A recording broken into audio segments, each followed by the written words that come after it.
Hi అండి. Welcome to మోర్లే vlogs. ఎలా ఉన్నారండి అందరూ? నేను చాలా బాగున్నానండి. పిల్లలు ఈవినింగ్ స్కూల్ నుంచి రాగానే అడిగే ఫస్ట్ క్వశ్చన్ ఏంటో తెలుసా?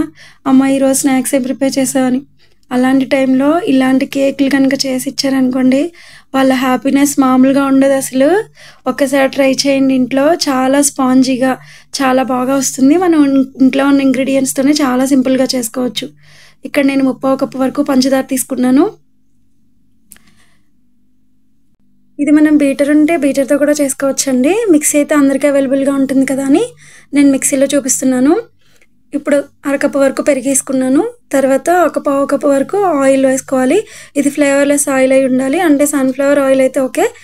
దీని ప్లేస్‌లో బటర్ కూడా యాడ్ చేసుకోవచ్చు, బాగుంటుంది. కొంచెం వెనిలా ఎసెన్స్ యాడ్ చేసుకున్నాను.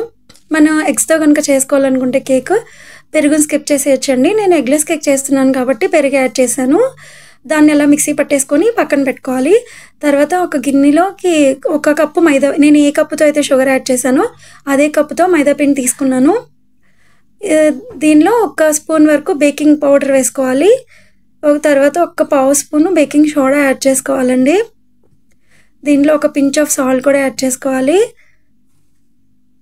ఇది చాలా సింపుల్గా ఈజీగా ఇంట్లో చేసేసుకోవచ్చండి. పిల్లలకి పద్దాక బేకరీ ఐటమ్స్ తీసుకొచ్చి పెడితే అంత హెల్తీ కూడా కాదు కదా. మనమే ఇంట్లో వాళ్ళ కోసం ప్రిపేర్ చేసి పెడితే వాళ్ళు చాలా హ్యాపీగా ఉంటారు, హెల్తీగా కూడా ఉంటారు. మనమేం టెన్షన్ పడవసరం లేదు. ప్రాసెసింగ్ ఫుడ్ బయటది అంతా తింటారని టెన్షన్ అయితే అవసరం లేదనమాట. ఇదిగోండి, దీన్ని ఇలా కొంచెం జల్లించుకుంటున్నాను. నా జల్లిడ గిన్నె కన్నా జల్లిడ పెద్దగా ఉంది, దాని మూలన పిండి కొంచెం కిందకి పడిపోతుంది అనమాట. నెక్స్ట్ నేను ముందుగా రెడీ చేసి పెట్టుకున్న మిక్సింగ్ అంతా ఇందులో యాడ్ చేసుకుంటున్నాను. దీన్ని మనం ఇప్పుడు కట్ అండ్ ఫోల్డ్ మెథడ్లో కలుపుకోవాలండి.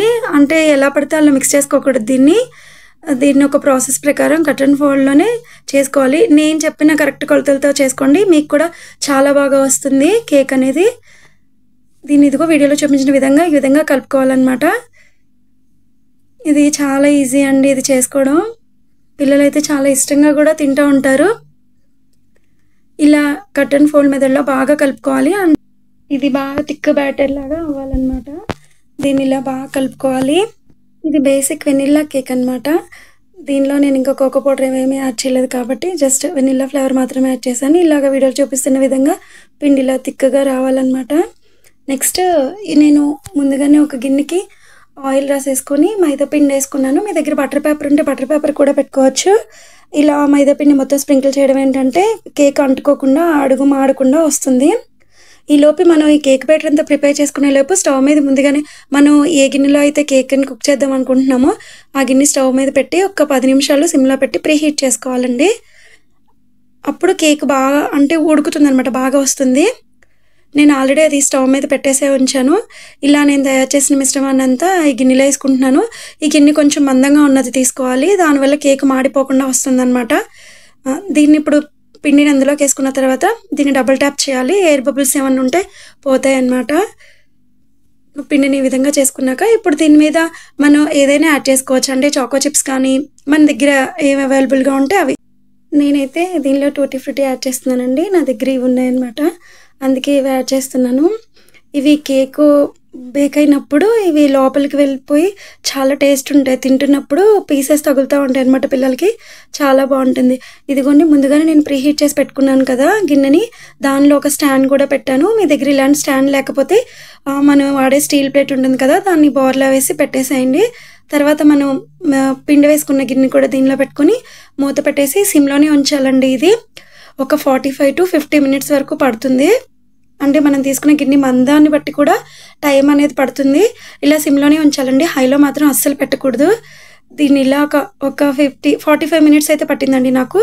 తర్వాత తీసి చెక్ చేస్తున్నాను అనమాట. మనకి ఒక స్పూన్తో కానీ లేకపోతే ఇలా చాక్తో కానీ చెక్ చేసుకున్నప్పుడు పిండి దానికి అంటుకోకుండా వస్తే కేక్ బేక్ అయిపోయినట్టే. అదిగోండి, కేక్ ఏం అంటుకోలేదు కాబట్టి అంటే ఇది రెడీ అయిపోయింది. నెక్స్ట్ దీన్ని మనం స్టవ్ ఆఫ్ చేసేసి కిందకి దించేసుకొని చల్లారనివ్వాలి. ఇది బాగా చల్లగా అయిపోవాలి. రూమ్ టెంపరేచర్కి వచ్చేసిన తర్వాత దీన్ని చాక్తో చుట్టూరు ఇలా కొంచెం తీసుకుంటే అంటే తీయడానికి ఈజీగా వచ్చేస్తుంది అనమాట. ఒక ప్లేట్ పెట్టుకొని దాని మీదకి దీన్ని ఇలా బౌల్లో వేసేసుకోవడమే. అంతేనండి, చాలా ఈజీగా వచ్చేసింది. ఒక్కసారి ట్యాప్ చేయండి గిన్నె మీద. అంటుకోకుండా పడిపోతుంది. అదిగోండి చాలా బాగా వచ్చింది. అసలు అడుగు కూడా అంటుకోలేదు అక్కడ. చాలా బాగా వచ్చింది కదా! చాలా సింపుల్‌గా ఇంట్లోనే ఇలాగా పిల్లలకి తయారు చేసి ఇవ్వచ్చండి. దాని మీద నేను చాకో స్ప్రింకిల్స్ కూడా వేశాను. రైస్ చాకోస్ ఉంటాయి కదా! అవి యాడ్ చేశాను. అది మిస్ అయిందండి కొంచెం. ఇదిగోండి ఇది బేసిక్ కేక్ అనమాట ఇది. జస్ట్ నార్మల్‌గా చేసుకునేది. అయితే దీనిలోకి నేనిప్పుడు చాక్లెట్ సిరప్ కూడా తయారు చేస్తున్నాను. మా పిల్లలు కొంచెం ఎక్కువ ఇష్టంగా తింటారు. చాక్లెట్ ఇష్టంగా తినే పిల్లలు కూడా ఉంటారు కదా! వాళ్ళ కోసం అనమాట ఇది. ఏం లేదండి, దీనికోసం ఒక చిన్న పాన్ తీసుకున్నాను. దానిలో కొంచెం పాలు యాడ్ చేసుకోవాలి. ఈ పాలు కొంచెం వేడవ్వాలి. బాగా మరగవసరం లేదు. కొంచెం వేడవ్వాలండి పాలు. పాలు కూడా మరీ ఎక్కువ ఏం అవసరం లేదండి. కొంచెం సరిపోతాయి. దీనికోసం నేను కోకో పౌడర్ తీసుకున్నాను. ఇది మార్కెట్‌లో దొరుకుతుందండి. ఇప్పుడు మనం ఒక 2 స్పూన్ల వరకు కోకో పౌడర్‌ని తీసుకోవాలి. దీన్ని ఇలా తీసుకొని ఒక బౌల్‌లోకి వేసుకొని మనం కొంచెం అంటే పేస్ట్ లాగా కలుపుకోవాలన్నమాట దీన్ని. మనం రాగి జావ కోసం ప్రిపేర్ చేసుకుంటాం కదా! పిండిని ముందుగానే వాటర్‌లో వేసి మిక్స్ చేసుకొని అలా చేసుకోవాలి. ఇది కూడా కొంచెం థిక్‌గా పేస్ట్ లాగా చేసుకోవాలి. అంటే డైరెక్ట్‌గా పౌడర్ అందులో వేసేస్తే ఉండలు కట్టేస్తుందండి. అందుకని ముందుగానే మనం వాటర్‌లో మిక్స్ చేసుకొని మనకి థిక్‌గా అవ్వాలి. అంటే రాగి పిండి చేస్తాం కదా! అలా ఆ టైప్‌లో అనమాట. కొంచెం జారుడు కన్సిస్టెన్సీ ఉండేలాగా చేసుకోవాలి. ఇప్పుడు పాలు కొంచెం కాగాయి కదా! దానిలో మనం ప్రిపేర్ చేసుకున్న ఈ కోకో పౌడర్ మిక్స్‌ని ఇందులో యాడ్ చేసుకోవాలి. దీన్ని కొంచెం బాగా మిక్స్ చేసుకోవాలండి. దీన్ని ఇలా మిక్స్ చేసుకోవాలి. ఇది త్వరగానే అయిపోతుంది. ఎక్కువ టైం ఏం పట్టదు దీనికి. దీనిలో నేనేం యాడ్ చేయట్లేదండి. ఓన్లీ 2 ఇంగ్రీడియెంట్స్‌తో చాలా సింపుల్‌గా తయారు చేసుకోవచ్చు ఇదైతే. ఇప్పుడు దీనిలోకి ఒక స్పూను ఆర్ 2 స్పూన్లు మన టేస్ట్‌ని బట్టి మనం స్వీట్ ఎంతవరకు తినగలమో అంతవరకు షుగర్ అయితే యాడ్ చేసుకోవాలి. దీన్ని ఇలా తిప్పుతూ ఉండాలండి. మళ్ళీ అడుగు మాడుతూ ఉంటుంది. అందుకని కొంచెం తిప్పుతూ ఉండాలి. ఇది దగ్గరగా అయిపోతుంది. చిక్కగా క్రీమ్ లాగా అవుతుందనమాట. ఇదిగోండి దగ్గరగా అయిపోయింది ఇదంతాను. నెక్స్ట్ దీనిలో కొంచెం బటర్ యాడ్ చేసుకోవాలి. కొంచెం క్రీమీ టెక్స్చర్ లాగా ఉంటుందనమాట.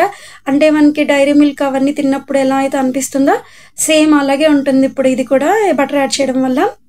ఇలా యాడ్ చేసుకొని బాగా ఇది కూడా కరిగేదాకా బాగా మిక్స్ చేసుకోవాలి.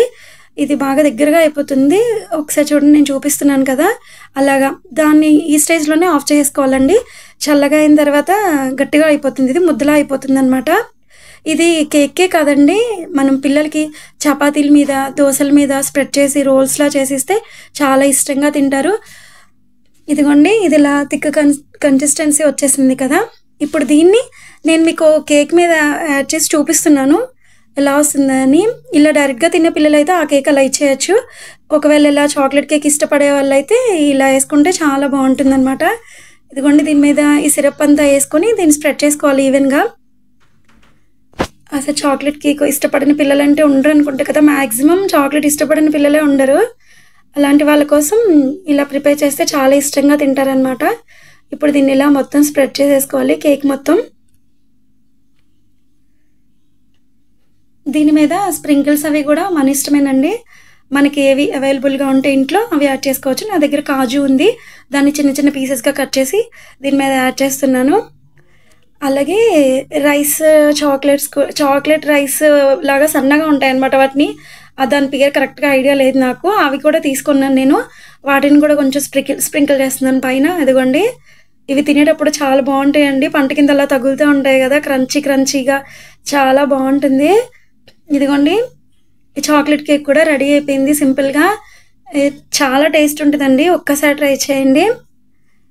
మీరు కనుక నా ఛానల్‌ని ఫస్ట్ టైం చూస్తున్నట్లయితే ప్లీజ్ సబ్స్క్రైబ్ చేయండి, లైక్ చేయండి, షేర్ చేయండి. ఈ వీడియో మీకు నచ్చిందని అనుకుంటున్నాను. మీకు కనుక ఈ వీడియో నచ్చితే లైక్ చేయండి, అందరికీ షేర్ చేయండి ఒకసారి. Thanks for watching. బాయ్.